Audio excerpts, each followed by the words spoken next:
Good day, and welcome to Think BRICS. Today marks the first in a two-part series where we dive into a critical and timely conversation: how capital meets complexity in African markets, and why it's time to rethink how the world engages with the continent. My name is Jana deKluiver, and as a friend of Think BRICS, I'll be hosting this two-part series. Here on the channel, people often ask, how do I invest in BRICS? Well, today we begin answering that by looking at one of the most promising frontiers of the global economy, Africa, a continent that now has 5 countries in the BRICS Plus group, with more expressing interest in joining. Too often, Africa is flattened into a single narrative, assessed through macro averages, credit ratings, or one size fits all frameworks. But this view misses the nuance and, frankly, the reality on the ground. Africa isn't one economy, it's 54. It's a 1.28 billion people driving thousands of interconnected ecosystems. In part one of this series, we're focusing on the landscape itself, unpacking misconceptions, and exploring structural misalignments. To help us navigate this conversation, we're joined by two deeply experienced voices from Africa International Advisors, a firm at the intersection of strategy, innovation, and investment across the continent. We're joined today by Hasnayn Ebrahim, is Managing Director at AIA. Originally trained as a metallurgical engineer at the University of Witwatersrand, Hasnayn spent nearly a decade in the global steel and engineering sectors before shifting into advisory work. At AIA, he's led transformative projects in energy, infrastructure, and industrial sectors, advising multinationals, governments, and regulators on everything from market entry to mergers, strategy, and finance. Joining him is Jamiel Carim, partner and head of investments at AIA. Jamiel leads AIA Investments, the firm's capital and transaction advisory firm, ARM, where he focuses on bridging strategy and capital to unlock growth across African markets. With nearly 20 years of experience in strategy execution and business transformation across sectors such as oil and gas, chemicals, and professional services, Jamiel has intimate experience of what it takes for capital to work successfully in fragmented, fast moving environments. Gentlemen, welcome. Let's open with a simple but powerful reframing. When you think about Africa as an investment destination, not just in terms of the numbers, but the movement, the energy, and the innovation, what stands out most? What anchors your conviction in the continent's potential? Hasnain, I would love to hear your thoughts on this. Fantastic. Thank you so much for that introduction, Jana. And to all the Think BRICS listeners, it really is a great pleasure to be on this particular show.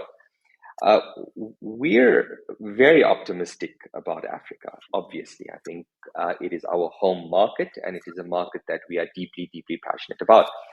However, I do think that there are a few points that we do need to establish before we go on to the positive dimensions, but just to recognize some of the complexities that are really present.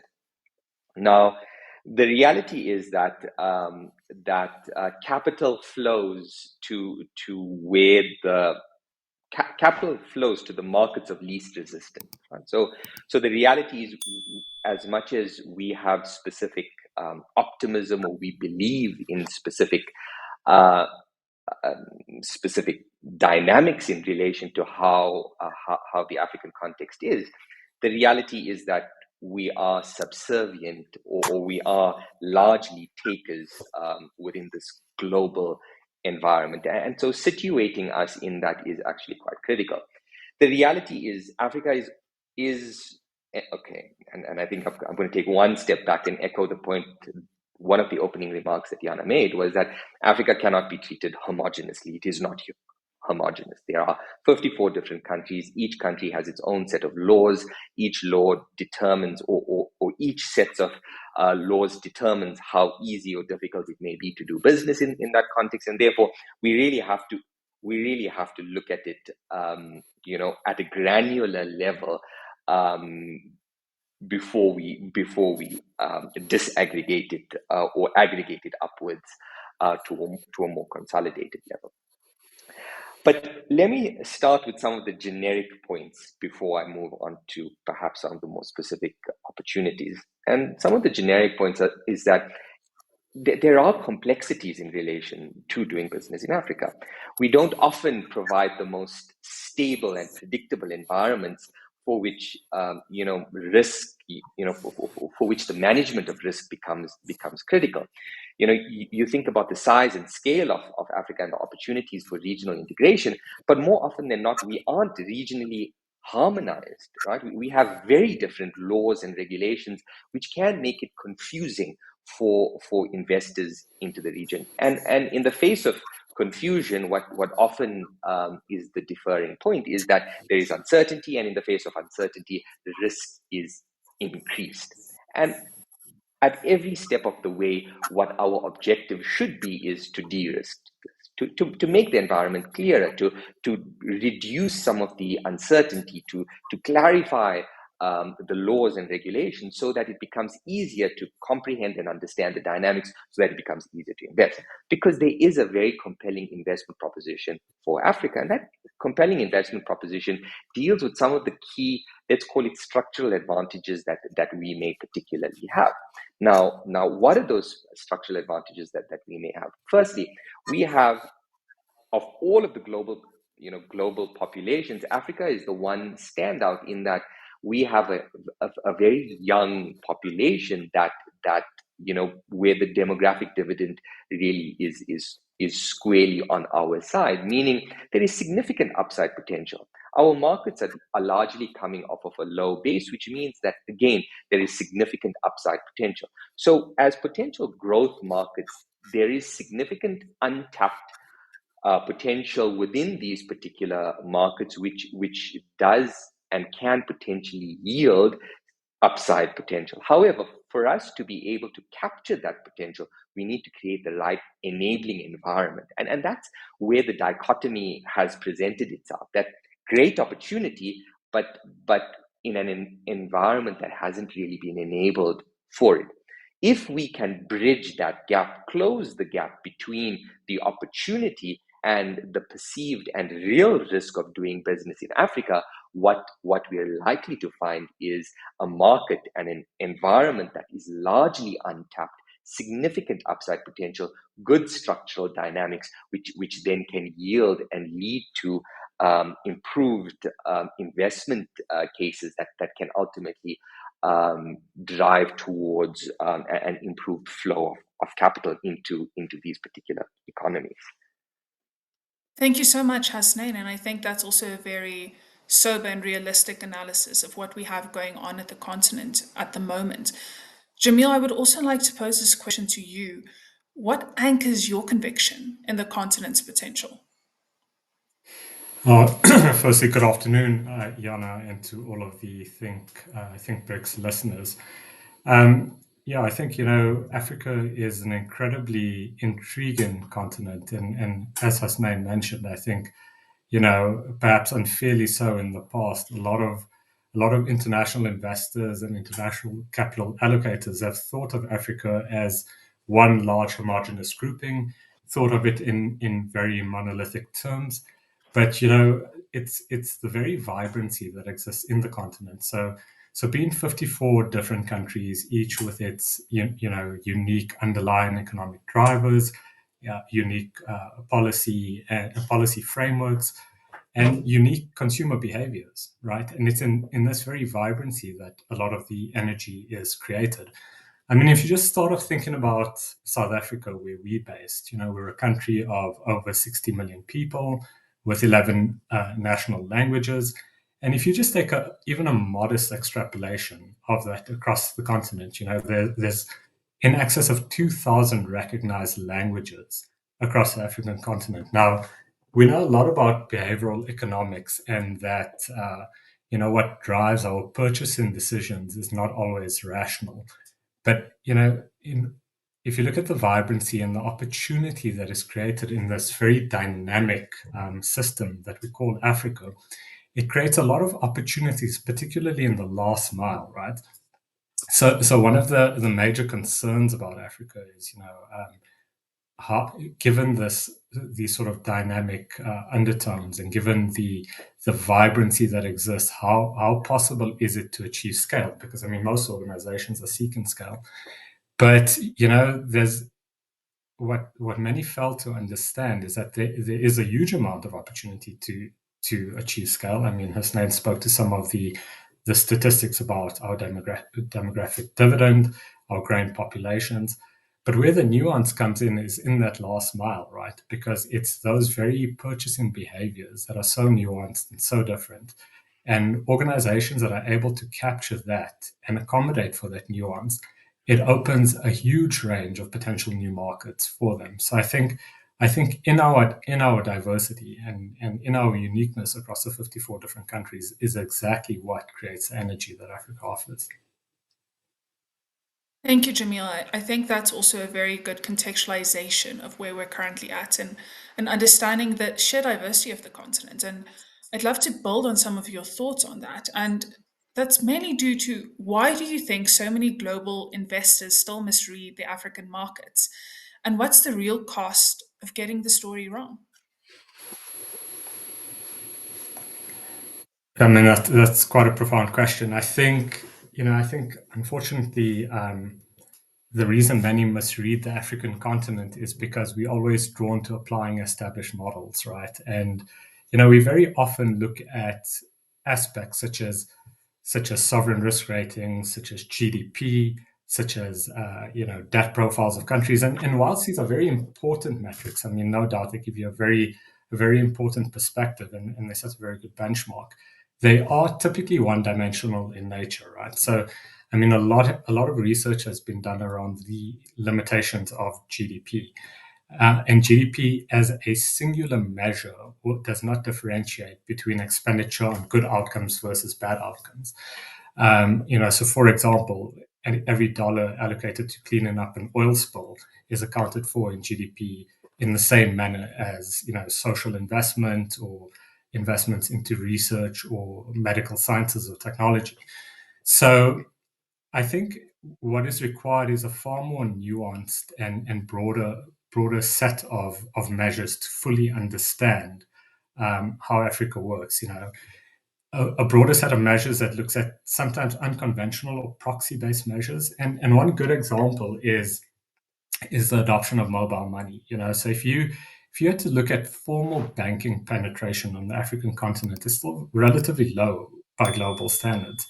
However, I actually read a report earlier today that said in excess of 50% of global mobile money accounts are registered in the African continent. That's a 1.8 or $1.7 trillion a year industry globally. 50% of those bank accounts are in Africa.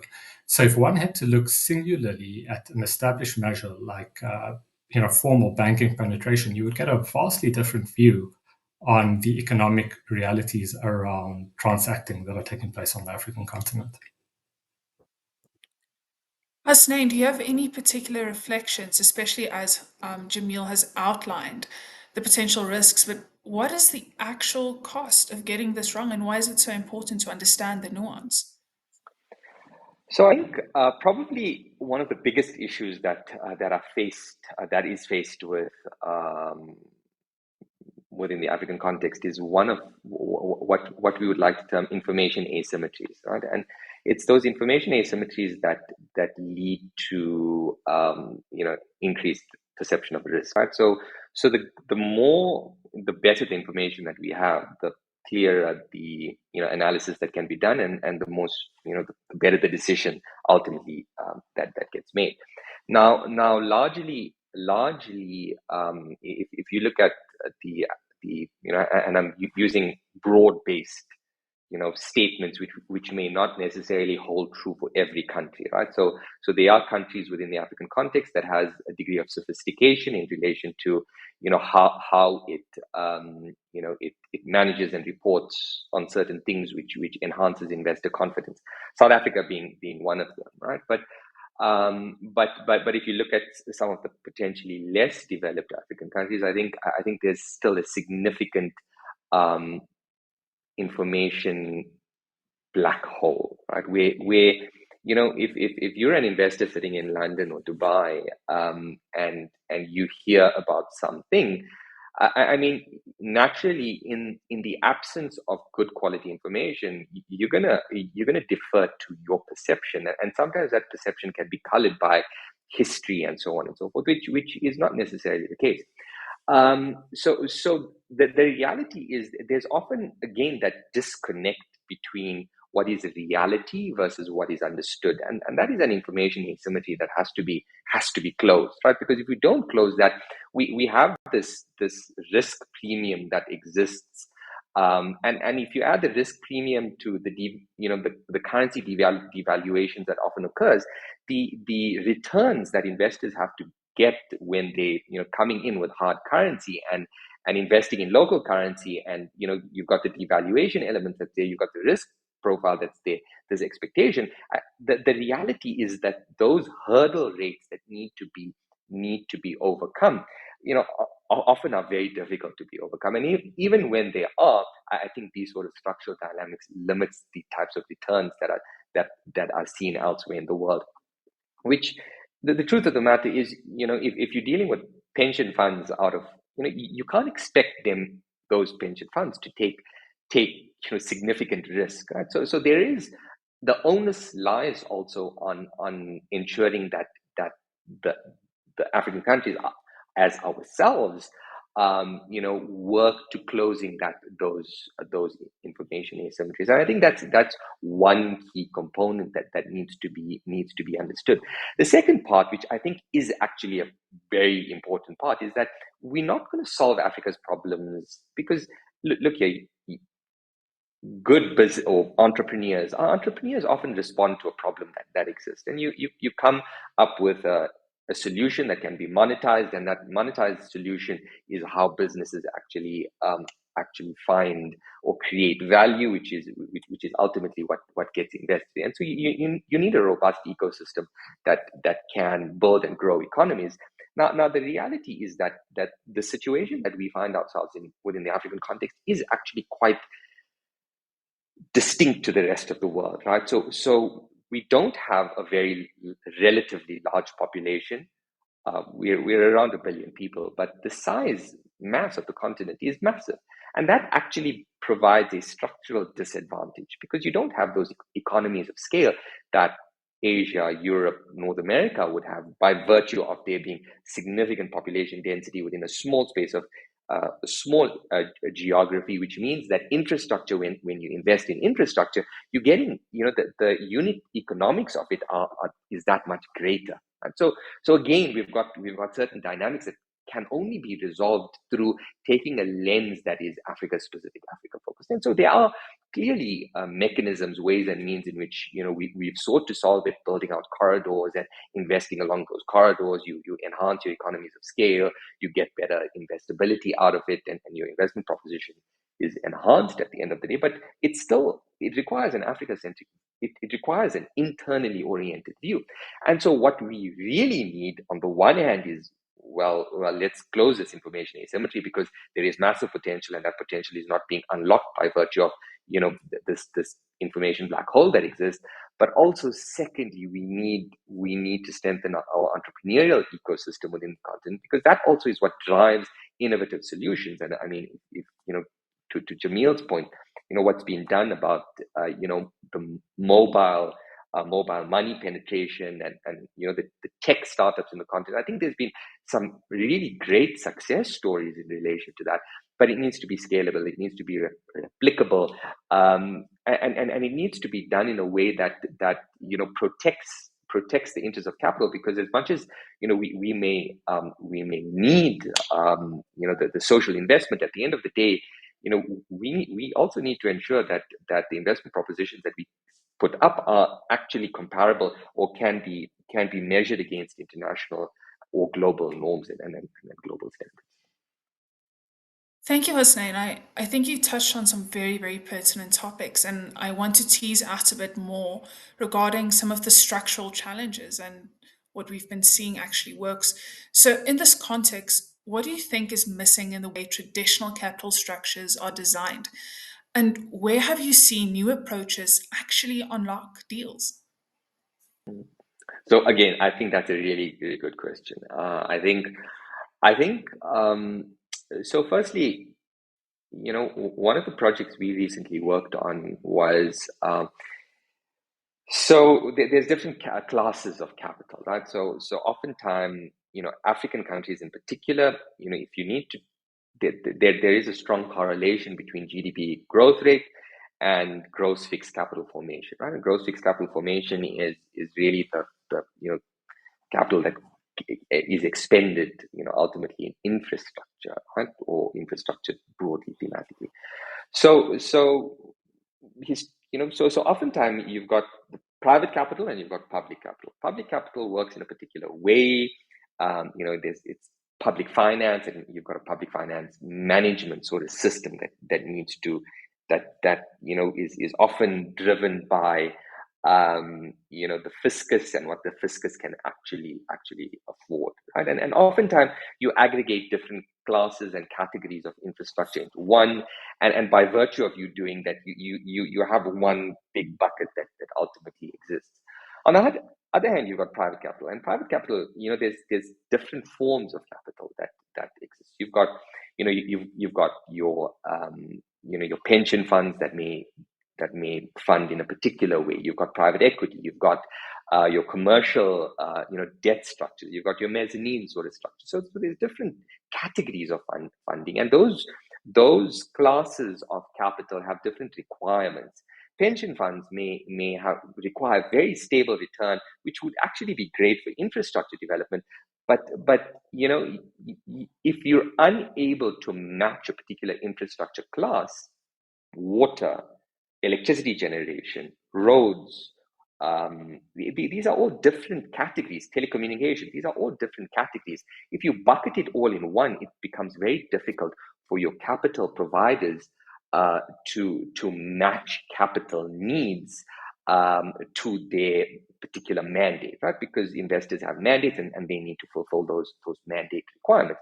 So you have this disconnect again that exists, right? And so how do you close that? Well, you provide bridges, right? So you've got to evolve public finance management in a way that attracts private capital, and you need to create those bridges that can facilitate that, right? So that's the first mechanism, right? And I think we're seeing more and more this becoming topical, this becoming critical. I mean, in the South African context, as an example, you have the Water Partnerships Office. As an example, you've got what they've done on the IPP side. You've got the electricity transmission side. You've got the Jet IP that's now emerging. That's one mechanism. The other mechanism is, well, it's a de-risking thing, right? At the end of the day, you want to de-risk this. How do you use blended concessional financing to mature projects to a level within which you can unlock other forms of capital that can then be utilized in order to drive these projects to completion,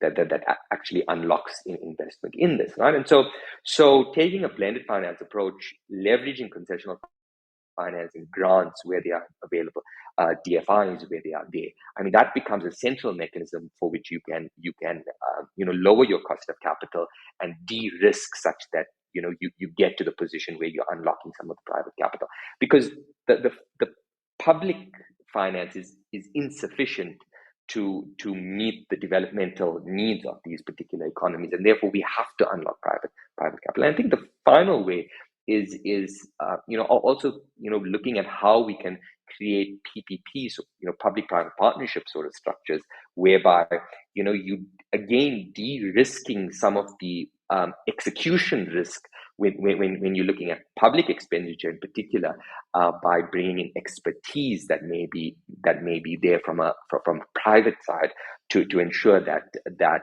your execution risk is not significant. But again, this is something that we could potentially spend a whole hour on in relation to some of these opportunities that may be. Thank you so much. Jamiel, as I was listening to Hasnayn, the question really came to mind, and I know you touched on this in a brilliant thought piece you recently did to our audience. This thought piece will be linked down below, and I really do recommend that you read it. It's an absolute fantastic analysis of what we're currently seeing on the continent. But what I would really like to understand from you, Jamiel, is how do you spot these real opportunities, but in informal markets, where the data might be thin, but the economic energy is so clear? Yeah, that's an excellent question, Jana, and I think perhaps before answering it, let's just find some contextual frame for this concept of informal markets, right? Because I think it's important for listeners to understand that these markets are not necessarily informal in the conventional sense. They're very often undercounted. Calling them informal sometimes doesn't do justice to their size and scale. I'm a big fan of the work done by Gigi Alcock, and he's done a huge amount of research, particularly in South Africa, in trying to understand the so-called informal sector or economy, as it's termed. And once again, applying conventional measures to understand the size and scale of the informal economy or the undercounted economy becomes quite difficult, right? But there's a huge amount of other indicators that one can look at. So for example, one is what we mentioned earlier around mobile money transactions and how the flow of money to facilitate transactions outside of the sort of core conventional banking system. Another one is to look at, there's quite sophisticated regional informal trade dynamics that happen where you find, goods, crossing borders into regions where there's a demand for them, but the goods are not necessarily available through formal structures. So trying to understand and monitor those sort of trade patterns. Now, as Hasnayn said earlier, the difficulty that a lot of people face when trying to appraise Africa externally is a lack of data, or where there's data, sometimes a lack of credible data, which is why having expertise close to the ground in the markets that you're seeking to understand better becomes absolutely paramount. So that's really quite important. But I think there's the informal economy as a whole in terms of its size and scale, but there's also, let's call it, a less traditional way of transacting that's also emerging, right? Perhaps slightly more formalized in nature than one would expect, but also applying this whole concept of blended or alternative finance structures at the retail level. And a very good example is, there's Mkopa, there's Go Solar here in South Africa, who have applied very different ways of, trying to structure financing at a retail level, where you can buy, solar or renewable energy equipment very similar on the same basis that you would a cell phone and a cell phone contract. So that's quite interesting to see, and you're seeing a lot of that emerging. And then finally, it exists in the consumer side as well, right? And it's really about understanding what the needs are in the market, and once again, how this dynamism in the continent contributes to those. So in many instances, if you take, let's say, FMCG goods, for example, there's often a misconception that it's all about pricing in certain markets, where in fact it's not necessarily about pricing. It's more around, you have consumers trying to manage daily cash flow as opposed to a monthly budget. And what you do see is, very innovative solutions being developed where you'll get vendors who will buy, so for example, 5 kilograms of baking flour or baking powder or flour, and decant that into smaller 50-gram sachets that's sufficient to last people for a couple of days. And that makes the purchasing a lot easier, because it's not necessarily about the price. The price per gram is probably higher, but it's about the cash flow to buy it in bulk. So, really having on-the-ground partners who are closer to the markets, understand the dynamics, understand how the behavioral economics flow into purchasing decisions, who understand what the interregional trade, even if it's informal, what that landscape looks like, I think becomes very important for anyone looking to deploy capital onto the continent. Thank you, Jamiel. And at the start of this episode, we made it clear that this is really in response to the question, how do we invest in BRICS? How do we invest in Africa that is increasingly a part of this BRICS coalition? And Jamiel and Hasnayn, I would really like to pose this last question to you to give a deeper reflection to our listeners that might be thinking how they can also invest within the continent and really engage constructively. And Hasnayn, I think I would like to hear your thoughts first. In terms of, in your experience, what separates capital that succeeds in Africa from capital that simply doesn't? What really makes the difference? A lot of it, good decisions require good information. Good information, in the absence of good information, organizations need to go out and get it, right? And that includes good project preparation, good due diligence, good market analysis, good understanding of the dynamics that's at play, right? So again, probably one of the bigger issues is the lack of, especially now, and I'm being very particular here around large capital projects or capital expenditure that deals with infrastructure or electricity generation, or those larger ticket size elements. You need to ensure that it's done without a blinkered view, but a view that understands the dynamics that actually is in play. Because I think if you do that in a way that's relevant, and then de-risk that through appropriate mechanisms, be it a public-private partnership mechanism, be it capacity support. I think the reality is that you will find that there is actually significant, it is fertile ground, where there is an arm's length relationship whereby there isn't that amount of, or that degree of preparation or diligence that goes into the particular transaction. I think you will find that you will struggle in ensuring that those investments are generate the return that you would seek from them. Thank you. Thank you so much, Hasnayn. Jamiel, what do you think really makes the difference when investing in Africa? Thanks, Jana. You know, your initial question, if I could just go back to that for a moment, you asked about Africa as a destination.